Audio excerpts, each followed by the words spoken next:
Olá! Hoje a gente vai mergulhar numa ideia que pode de verdade mudar o jeito como a gente se enxerga. É uma jornada sobre identidade, sobre vulnerabilidade e, no fim de tudo, sobre aquele descanso que tanta gente procura. Vamos juntos nessa análise sobre o que significa ser humano e sobre a liberdade que aparece quando a gente finalmente para de se esconder. E para começar, olha só essa frase. Ela já nos joga no meio de uma ideia bem desafiadora. O problema central talvez não seja o erro em si, mas a nossa reação a ele. O que acontece no segundo seguinte à nossa falha? É exatamente aqui que a nossa conversa começa. Lembra daquela história lá em Gênesis? Tive medo porque estava nu e me escondi. A falha não gerou só o erro, gerou medo. E o medo nos leva quase que instintivamente a nos esconder, a criar uma imagem, uma fachada. O verdadeiro problema, a fonte de todo o nosso cansaço, é essa tentativa sem fim de sustentar uma aparência depois da queda. Isso nos coloca num caminho que, olha, muita gente conhece bem demais: o ciclo do esconderijo. É um caminho que geralmente começa com uma crise de identidade e, sem exceção, termina em exaustão completa. O interessante de ver isso aqui é como revela uma espiral para baixo. É um efeito dominó, sabe? Sem saber quem se é de verdade, a pessoa começa a performar para ser aceita. Essa performance constante exige que se mantenha uma imagem, o que por sua vez força a pessoa a se esconder. E viver escondido, nossa, isso é exaustivo.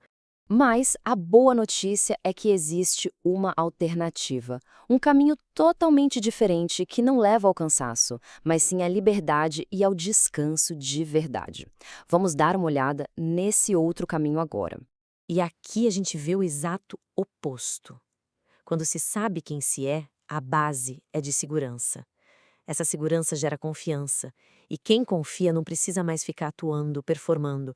Pode se expor de forma genuína. E o resultado final dessa exposição não é vergonha, mas um descanso real, profundo. Então, o ponto crucial é este: a luta não é sobre se esforçar mais para parecer melhor.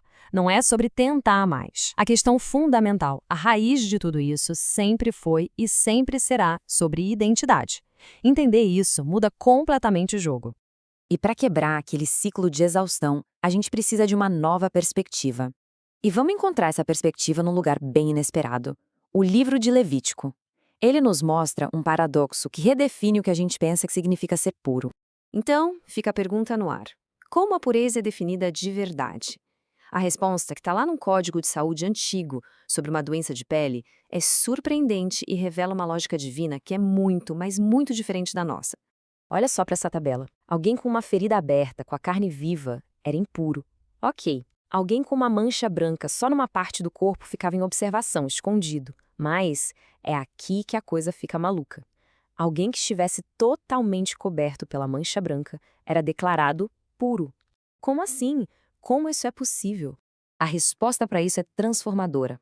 O critério de Deus, pelo visto, não era o nível de perfeição ou a ausência do problema. O critério era o nível de exposição. A pessoa totalmente branca era pura porque não tinha mais nada para esconder. Tudo, absolutamente tudo, estava ali, às claras. E essa é a essência da ideia. Pureza, nessa ótica, não tem a ver com manter uma fachada impecável.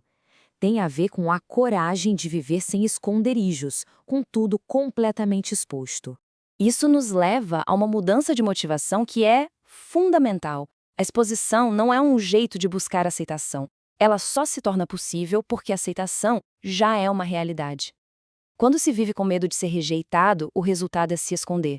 Mas quando se vive com a segurança de ser amado, o resultado é poder se revelar. E essa revelação, essa exposição que vem da segurança, nos conduz ao destino final de toda essa jornada: o descanso. Um descanso que não é só físico, não. É um descanso de identidade.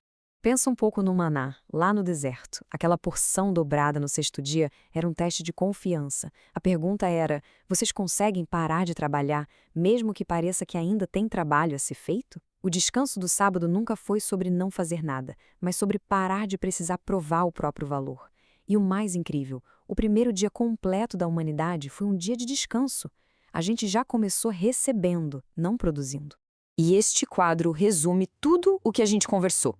De um lado, a mentalidade de escravo: produzir para sobreviver, provar o próprio valor, se esconder nas aparências, e o resultado? exaustão. Do outro lado, a mentalidade de filho, depender para viver, receber a provisão, viver exposto na luz, e o resultado, descanso. Então, a reflexão final que fica é: qual dessas duas mentalidades tem governado a vida? A do escravo, que precisa produzir e provar o tempo todo, ou a do filho, que está aprendendo a descansar e a simplesmente receber? Porque a verdadeira mudança, a transformação profunda mesmo, ela não vem de uma performance melhorada ou de um esconderijo mais bem feito. Ela vem da coragem de se expor. No fim das contas, tudo se resume a isto. Quem não sabe quem é de verdade, inevitavelmente vai se esconder. Mas quem encontra essa identidade, quem se apropria dela, encontra a liberdade de se revelar. E é essa pessoa, a que tem a coragem de se revelar por completo, que no final, finalmente encontra o verdadeiro e profundo descanso.